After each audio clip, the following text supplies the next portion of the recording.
What's going on, everybody? Welcome back to another Raw Retro Review. This time we are doing the September 27th, 1993 edition. And Raw starts off with President Jack Tunney announcing that Shawn Michaels had been stripped of the Intercontinental title because he had failed to appear at multiple events and couldn't fulfill his 30-day championship defense stipulation. In real life, though, Shawn Michaels had some personal trouble, some personal demons, if you will, and that's why he got stripped. This ain't the first time, and it certainly won't be the last time that we see Shawn Michaels vacating a WWF title.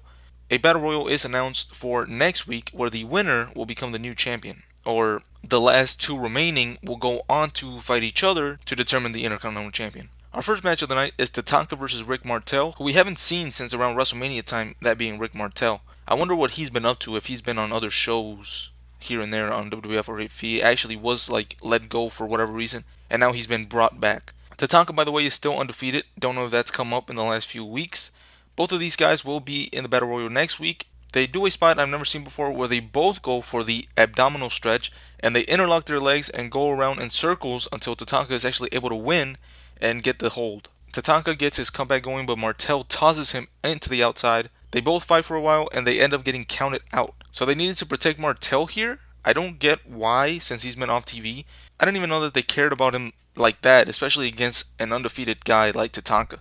So Rick Martel being brought back out of nowhere and he's actually being protected. And then here's where we got the update for the Battle Royal. Instead of the winner being champion, the last two remaining, like I said, will face off in a one-on-one match the following week, and that winner will become the new Intercontinental champion. Ludwig Borga up next, taking on the Jobber, and he gets the win with the torture rack submission.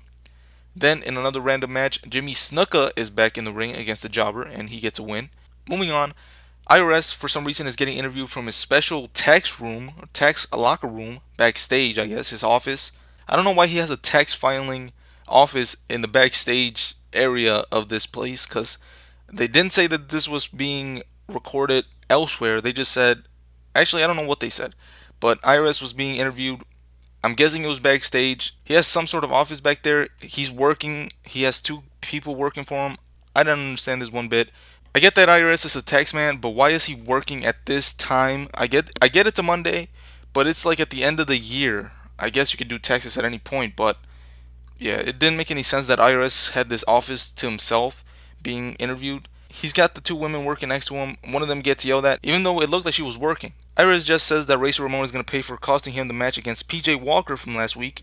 Ramon and IRS will be in the Battle Royal next week as well. The Quebecers up next to defend the titles against Barry Horowitz and his partner, the 123 Kid, aka Six, aka the Shtick Main. This came about because they said they would defend the titles, but not against the Steiners, so they picked some scrubs in Horowitz and his partner, but he wasn't there because he had COVID, the 1993 edition. He did have the flu actually, so the Kid came out and took his place.